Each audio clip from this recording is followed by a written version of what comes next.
निर्जला एकादशी यानी कि भीमसेनी एकादशी व्रत की कथा सुनाने जा रही हूँ, जो कि इस प्रकार है। आइए सुनते हैं।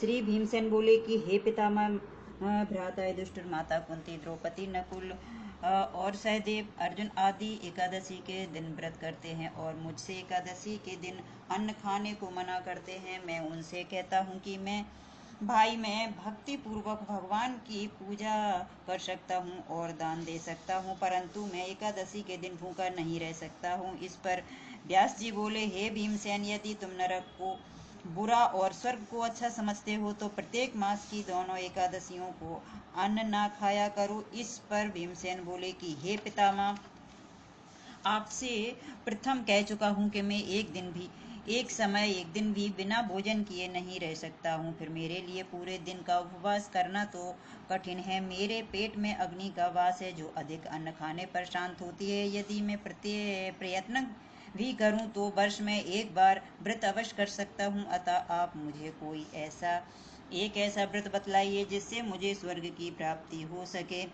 श्री व्यास जी बोले कि हे वायु पुत्र, बड़े बड़े ऋषि और महर्षियों ने बहुत से शास्त्र आदि बनाए हैं। यदि कलयुग में मनुष्य उन पर आचरण करे तो अवश्य मुक्ति को प्राप्त होता है। उसमें से धन बहुत कम खर्च होता है।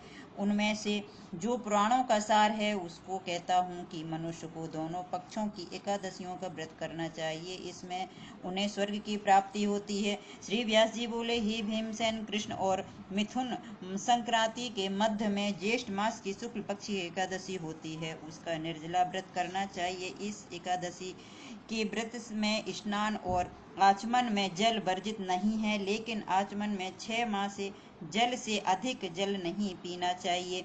इस आचमन से शरीर की शुद्धि हो जाती है। आचमन में 6 मासे से अधिक जल मदपान के समान है। इस दिन भोजन नहीं करना चाहिए। भोजन करने से व्रत नष्ट हो जाता है। यदि सूर्य उदय से सूर्य अस्त तक मनुष्य जलपान न करे तो उससे 12 एकादशी के फल की प्राप्ति होती है। द्वादशी के दिन सूर्य उदय से पहले ही उठना चाहिए। इसके पश्चात भूखे ब्राह्मण को भोजन कराना चाहिए। तत्पश्चात स्वयं भोजन करना चाहिए। हे भीमसेन, स्वयं भगवान ने मुझसे कहा था कि इस एकादशी का पुण्य समस्त तीर्थों तथा दानों के बराबर है। एक दिन निर्जल रहने से मनुष्य पापों से मुक्त हो जाता है। जो मनुष्य निर्जला एकादशी का व्रत करते हैं उनको मृत्यु के समय भयानक यमदूत नहीं दिखते हैं, वरन भगवान विष्णु के दूत स्वर्ग से आकर उनको पुष्पक विमान पर बिठाकर स्वर्ग को ले जाते हैं। संसार में सबसे श्रेष्ठ निर्जला एकादशी व्रत है।